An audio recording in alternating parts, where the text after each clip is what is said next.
Welcome to this episode of the Million Dollar Mastermind. I'm Larry Weidel, and before we get started, if you want to know exactly how to win again and again, go to weidelonwinning.com/webinar now to watch something I've put together for you. Now let's get going into this episode of Million Dollar Mastermind. I am back with Jenny Goldfarb, and she is the owner, founder, creator of Unreal Deli. And so, Jenny, with Unreal Deli, how did, we finished talking the last episode about doing it step by step and working at it. And really that applies to kind of all steps of this thing, because that's what you went through in getting the taste of your first main thing really dialed in to where people would go, wow, not just like, that's okay, but where they go like, wow. And there probably were some stages there where you didn't get that wow reaction. Right. How did you interpret that?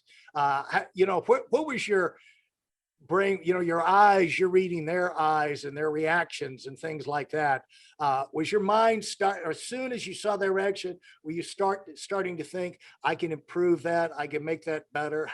Or would you wait and hear what kind of comments they had to say what triggered you, which direction to go in to make the improvement on the taste? So when it came to the corned beef, it was pretty wonderful from the beginning. I wound up changing certain ingredients to make them more, value to scale and things like that. But the taste was pretty much on point since the start. Now, that wasn't the case with our second item, Unreal Roasted Turkey, which we were going to do this big Thanksgiving thing for last year because we knew we could slice and people eat at Kohl's, but we were like, let's make it like a roast, like a big Thanksgiving dinner. So we got the product to the fulfillment center. Everything was like set with marketing. We had these beautiful photos taken, and then we learned it's not that good heated up. A weird flavor comes out of it for some crazy reason. It's like perfect sandwich meat, cold, heated up, bad flavor. So we had to pull the plug on this. There were like definite losses. We're actually now donating a bunch of that food, these individually turkey chip anyway. So you have to just muscle on through it. It's like in business, you have to be willing to invest. And so if it was at the beginning with the corned beef, you have to be willing to keep at it. One thing that did happen that wasn't necessarily with the taste, but was a definite production bottleneck was the first oven that I was using at my tiny co-packer back when I was cooking it myself was a convection oven instead of a conventional oven. Long story short, it turned the air around in a funny way and it made everything come out real crazy as far as the cook time and the texture. And so that took like months of like trial and error and testing to be able to get it right so that we could move up in terms of production. So hard work, boring work, frustrating work, but nonetheless, totally critical to muscle through to be where we are today. Well, and the thing that usually the people that are, the fake experts on winning will kind of cover that point. You got to grind it out. You can't quit. Don't quit. Right. Keep on going. But there is a universe of I bet you were drawing on all of your lifetime of experiences as you went through that extended period of time. Because it's like, that's the grind it out that's the grind it out stage. That's like step 3 in the process. First, you got to get an idea of something you want to do. Then you got to start with a bang to get it. It's like starting a fire. You got to rub your sticks together as fast as you can to get a little friction. But then comes the grind. And I said in my book, the fun doesn't begin until things start to go wrong. The project really, you're not really in the game until things like this start to happen. And so what were you telling yourself as you went through that? So it's interesting because we were talking about the grinds, and it just made me realize that my family observes Shabbat on Saturdays. We take a full day off from work. I don't sit in this chair. It's not that I won't look at an email, but I just do my absolute best to just be present and not thinking about work. And it was during this process that I like said to myself, all right, even though I could be thinking about 1,000 things, researching, actively cooking, I said, I'm taking this whole day off right at this time at the beginning of the business when we couldn't get the cook time right. And it was while I was just totally resting, that a thought came to me from another cookbook that I read that said, "Oh, when you use this type of product, you have to let it sleep in the fridge one night before you even taste it." Came Ah, to me. I was just, ah, passive. So there's this whole thing, like Kabbalah talks about it, but it's like in straight up science about the particle and the wave. So that there's like movement and like actual forward motion and talking and emails and testing. And then there's like this refrain. It can happen yeah, at Shabbat, it happens at night, it happens when we dream, it could happen at any point. Take a walk in the yeah. middle of your day to where there's no active, it's just passive. And then things can come to you. It sounds like fantastical, but it's true. Well, I've found that, and I don't know if I've ever read it, but I've found that, when you have the difficult problem, Yeah. uh, I write things down, Mm. and Hmm. some most of the time it's an email to whoever the problem person is or whatever, or someone who's involved with me in Yep. solving it.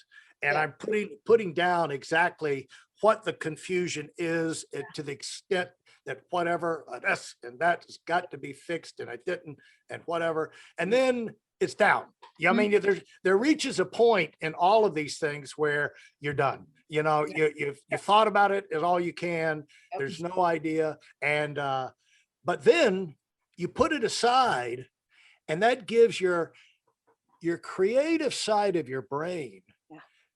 is the subconscious. That's where the genius Yeah. side lives. Hmm. And if the logical side of you goes and sorts it down to, like, we know this, we know that, we know, here's what's left to figure out, then it makes it easy for the subconscious to be creative, because you've kind of identified the issue for your own self. Yep. And I found this in guitar. Like, I've always been jealous of the people who can just listen to a tune and then, play it on the piano or the guitar. Mm. And what I found this, Jenny, that if you go, even me, I have a terrible ear, but if I try and play a tune, Yeah. I can pick out some of the notes, but then there's some things I just can't. I can't hear it. It's like there's only so many notes, on a scale, Yep. and it's got to be one of these. And I'll play them all, but it won't sound right. Yep. Come back the next day, I'll have it all worked out except one or two little spots. Come back the next day, and they'll just be there. My hands will just go to it, Beautiful. and it's just it's like maybe I could learn how to play by ear if I would spend more time on it. Hey, listen, there's a lot of information online, but there aren't a lot of people who've actually done something. In my case, I've actually built a successful business that's accrued over $5 billion in assets under management and has done well even during trying times. Now, if you want to know exactly how I've done this, go to whitelmwinning.com/webinar now. I've compressed a decade of learning into 5 short weeks just for those of you who want to give yourself an incredible advantage and are tired of waiting and watching others move up. By the way, like all the greatest composers, I think there's a massive actual list of like creators, and so many of them have said, like, when does like the genius piece come through you? And they're Yeah. like, when I get out of the way. That's actually Yeah. the Ah, many have given. When I yeah. stop trying to control it and I can like let go a little bit, there's like a flow that can then take Yeah. place. Did you pick up, where did you get inspiration, or where did you get support from? How big was your staff Mm. at the point that, like this was like last Thanksgiving? Yeah, correct. Yeah. How big was your staff at that point? How much of a staff did you have? So And they nobody? we were so small. So I mentioned that like my father, who's been like an amazing Right. source. So he's always been partly involved. And then it was like 2 weeks before Shark Tank airing that I brought on like my executive assistant who wears 17 hats also to Uh-huh. similarly. And so that was my first hire. Now we have 9 people in the company. Uh-huh. And then we have co-packing teams. So that's not including the people that make the food. Yeah. And that is very useful when it comes uh to coming up with ideas, because I found that, different eyes can see different things that are right in front of you. Sure. And how has that been Has that been a rewarding experience for you? A bit made the business.